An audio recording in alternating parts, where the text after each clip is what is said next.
এটাকে বলে যে আদা বুনবুনি পাতা, যেটা নাকি আমরা ঔষধি গাছ হিসেবে ব্যবহার করা হয় বা এমনিতেও খাওয়া যায় ভর্তা হিসেবে।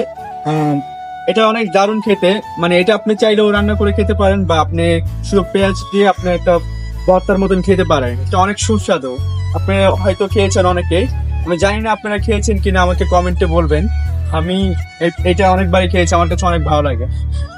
আর সামনে আসুন,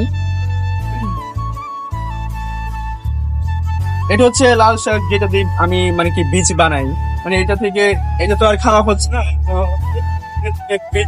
এটা আমি আবার করি।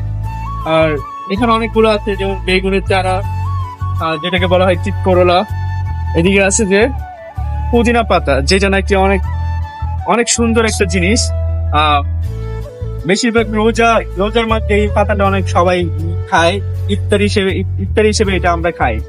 এটা অনেক একটা টেস্টের জিনিস, যেটা নাকি আমাদের অনেক ভালো লাগে। তো এদিকে আমাদের আরো অনেক জিনিস আছে, যেটা আপনারা হয়তো দেখতে পাচ্ছেন আমার ভিডিওর মাধ্যমে। এখানে আছে যে মরিচ গাছ, এখানে আছে যে কচু শাক, এখানে আরেকটা জিনিস দেখুন যেটা আমি আপনাকে দেখাইছি, বাট এটা অনেক সুন্দর। এখানে সবথেকে সুন্দর জিনিস হচ্ছে যে পুঁই শাকটা, এর পাতাগুলো দেখুন, এর পাতাগুলো দেখুন না, অনেক সুন্দর, অনেক বড়, আর হচ্ছে যে একেবারে পান পাতার মতন দেখতে।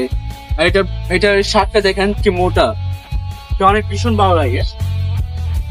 তো আসুন সামনে আসুন ওদিকে, এখানে আমাদের আরো অনেক গাছ আছে। এটাকে বলে হয়তো ক্যাকটাস, মানে আমি জানি না, মানে ক্যাকটাসের মতন দেখতে, বাট এটা আমি বলতে পারছি না। এটা আমার একজন ভাই এটা আমাকে দিয়েছিল। আর এগুলো হচ্ছে যে অ্যালোভেরা, এটা সবাই জানে যে এটা অ্যালোভেরা। তো এখানে অ্যালোভেরা গাছ অনেকগুলো আছে। এখানে আছে যে মেহেদি পাতা, কাঁচা মেহেদি পাতা। এখানে অনেক সবাই জানে যে এটা মেহেদি হিসেবে মনে করো যে আপনার এখান থেকে নিয়ে আপনার হাতে লাগানো হয়। এটা অনেক ভালো দেখতে। তো আমি আর কি বলবো, এখানে অনেক কিছু দেখানো হচ্ছে, আপনারা দেখতে পাচ্ছেন। তো আমি আর কি দেখাবো, আপনারা ভিডিওতে যা দেখতেছেন এটাই